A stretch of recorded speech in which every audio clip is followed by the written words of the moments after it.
एक दिन एक लड़का रेड लाइट एरिया में जाता है जहां उसके सामने तकरीबन 20 लड़कियां खड़ी कर दी जाती हैं। उसे आज़ादी होती है उन 20 लड़कियों में से किसी एक लड़की को चुनने की। वो उन 20 लड़कियों में से एक लड़की को चुनता है और उसे लेके रूम में चला जाता है। जब वो उस लड़की को लेकर रूम में जाता है तो वो लड़का और लड़की एक दूसरे से गले लग के रोने लग जाते हैं, क्योंकि वो लड़की कोई और नहीं, उसकी अपनी पत्नी तान्या थी। आदाब नमस्कार, मैं नाजिम सिद्दीकी आज आपको जो कहानी सुनाने जा रहा हूँ, ये कहानी है कर्नाटक राज्य की राजधानी बैंगलोर की। बैंगलोर में साहिल नाम का एक लड़का रहता था जो कि एक मल्टीनेशनल कंपनी में जॉब करता था। अभी 3 से 4 महीने पहले ही उसकी शादी हुई थी। वो अपनी मैरिड लाइफ से काफी खुश था। तभी उसे कंपनी की तरफ से मुंबई एक कंसाइनमेंट पूरा करने के लिए कहा जाता है। साहिल ना चाहते हुए भी मना नहीं कर पाता है और मुंबई चला जाता है। मुंबई में पूरी ईमानदारी और लगन से वो अपना काम करता है। तभी एक दिन वो अपनी पत्नी तान्या को कॉल करता है और कहता है क्या तुम मुंबई आना चाहती हो। तो तान्या तो खुशी से उछल पड़ती है और कहती है ये तो मेरे बचपन का सपना था कि मैं मुंबई आऊं। तो साहिल कहता है मैंने तुम्हारी टिकट करा दी है, तुम मेरे पास चले आना।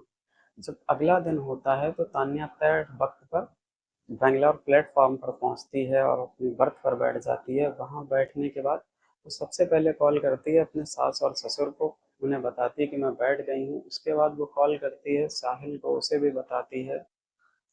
अब सफर शुरू होता है बैंगलोर से मुंबई का। तान्या के सामने वाली बर्थ पर दो अजनबी व्यक्ति बैठे हुए थे। तो वो तान्या की बातें सुन रहे थे। तो वो तान्या से कहते हैं क्या बहन जी आप भी मुंबई जा रही हो। तो तान्या कहती जी मैं मुंबई जा रही हूँ। तो वो कहते हैं क्या पहली बार मुंबई जा रही हो। तो तान्या बताती है जी हाँ मैं पहली बार ही मुंबई जा रही हूँ। मैं अपने पति साहिल से मिलने जा रही हूँ। अब सफ़र शुरू होता हो जाता है। बातों बातों में वक्त कटने लगता है। तभी तान्या कुछ खाती है तो उन दोनों अजनबी व्यक्ति को ऑफर करती है और वो खाने लग जाते हैं। फिर वो अजनबी व्यक्ति कुछ खाते हैं तो तान्या से कहते हैं तो तान्या भी मना नहीं कर पाती है, खाने लगती है। सफ़र चलता रहता है, तकरीबन 7 से 8 घंटे का सफ़र हो जाता है। उसके बाद जब 3 घंटे का सफ़र बचता है तो तान्या फ़ोन करती है अपने पति साहिल को और कहती है कि मैं बस तुमसे 2 से 3 घंटे की दूरी पे हूँ। तो साहिल कहता है तुम परेशान ना हो, ट्रेन जैसे ही आएगी मैं तय वक्त पर मुंबई रेलवे स्टेशन पर आ जाऊंगा तुम्हें लेने के लिए। तो जो सामने दो मुसाफिर बैठे हुए थे वो एक चाय ऑफर करते हैं तान्या को। तान्या मना कर देती कि मैं चाय नहीं पीती हूँ, लेकिन उन दो लोगों ने 3 चाय ले ली थी। तो तान्या ना चाहते हुए भी चाय पीती है। तान्या जैसे ही चाय पीती है तान्या को कुछ होने लगता है, उसे नींद सी आने लगती है और तान्या धीरे धीरे बेहोश हो जाती है। अब तान्या की आंख खुलती है तकरीबन 3 घंटे के बाद। तान्या की जब आंख खुलती है तो तान्या अपने आप को एक कार में पाती है। तान्या जब अपने आप को कार में पाती है उसे सही से होश भी नहीं था।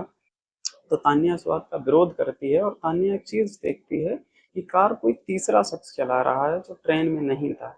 तान्या समझ जाती है कि मेरे साथ कुछ गलत हुआ है। तान्या जब इसका विरोध करती है तो वो दोनों जो उसके साथ सफर कर रहे थे व्यक्ति वो उसे काफी ज्यादा धमकाते हैं और उसे मारते पीटते भी हैं और कहते हैं तुम चुप रहो, इसी में तुम्हारी भलाई है। सब कार चलती जाती है। लगभग 1 से 2 घंटे के बाद कार रुकती जाती है एक रेड लाइट एरिया यानी कोठे पर। वहां तान्या का सौदा किया जाता है, बारगेनिंग होती है। आखिरकार तान्या को 45,000 रुपए में बेच दिया जाता है। तान्या को वहां काफी टॉर्चर किया जाता है, मारा पीटा जाता है, उसे खाना भी नहीं दिया जाता है। इधर तान्या का पति शाहिल काफी परेशान होता है जब वो प्लेटफॉर्म पर पहुंचता है और तान्या नहीं मिलती है। तो शाहिल अपने घर फोन करता है, अपने माँ बाप को बताता है, तान्या के घर पे फोन करता है, रेलवे पुलिस में कंप्लेंट करता है, उसके बाद थाने में जाके कंप्लेंट करता है। लेकिन तान्या का कुछ पता नहीं लग पा रहा था। वो बार बार नंबर भी ट्राई कर रहा था लेकिन नंबर उसका स्विच ऑफ आ रहा था। धीरे धीरे दिन बीतते चले जाते हैं। 14 से 15 दिन हो जाते हैं। तो जो कोठे की मालकिन होती है वो तान्या को काफी मारती पीटती है, उसे टॉर्चर करती है। और जो लड़कियां साथ में रहती थी उस कोठे पर, उनसे कहती है कि तान्या को तैयार करो, अगर ये ना बात माने तो मुझे बताओ। आखिरकार तान्या भी टूट जाती है और वो करती भी क्या, तो तान्या तैयार हो जाती है ना चाहते हुए भी। उसी दिन कोठी पर एक लड़का आता है और वो तान्या को ही पसंद कर लेता है। जब वो तान्या को लेके रूम के अंदर जाता है तो तान्या उसके पैर पकड़ लेती है और उससे कहती है, भैया मेरी प्लीज मदद कर दो, मैं ऐसे ऐसे यहाँ पर फंस गई हूँ। वहाँ पर वो शॉर्ट में अपनी सारी कहानी उसे बताती है।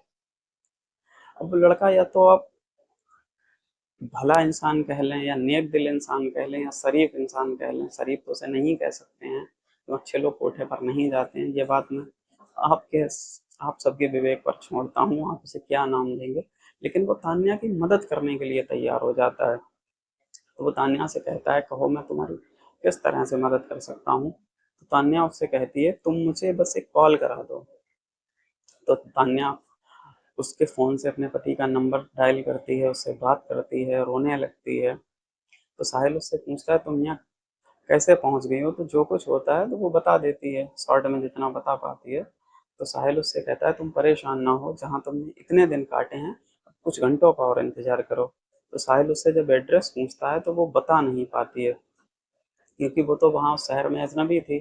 तो तान्या बात कराती है उस लड़के से जिसका फ़ोन था। वो शायद वहाँ जाता रहता था, तो वो उसे वो पूरा एड्रेस बताता है।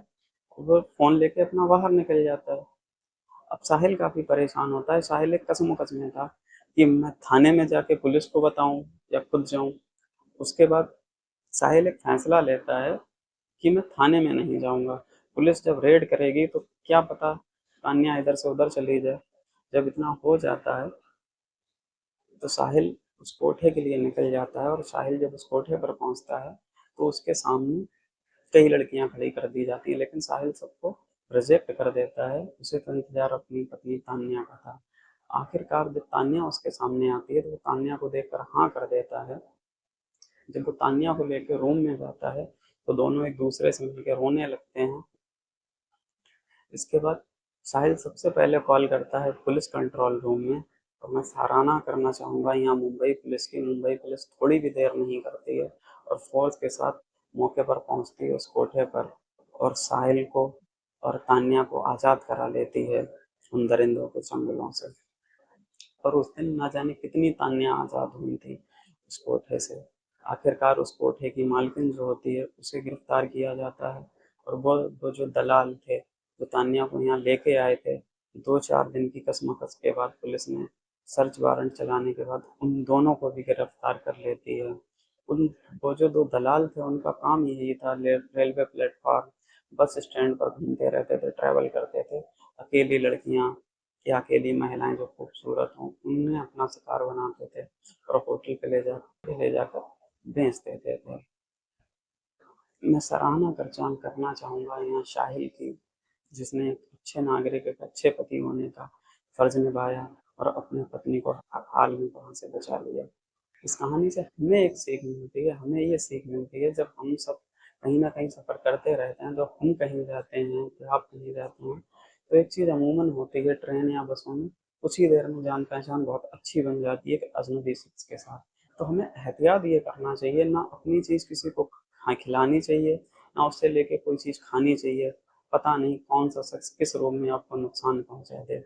आगे से हम सब एहतियात करेंगे, इस सबसे बचें। उम्मीद करता हूँ आपको ये कहानी अच्छी लगेगी। अब मुझे इजाज़त दीजिए, मिलते हैं कल किसी नई कहानी के साथ। जय हिंद।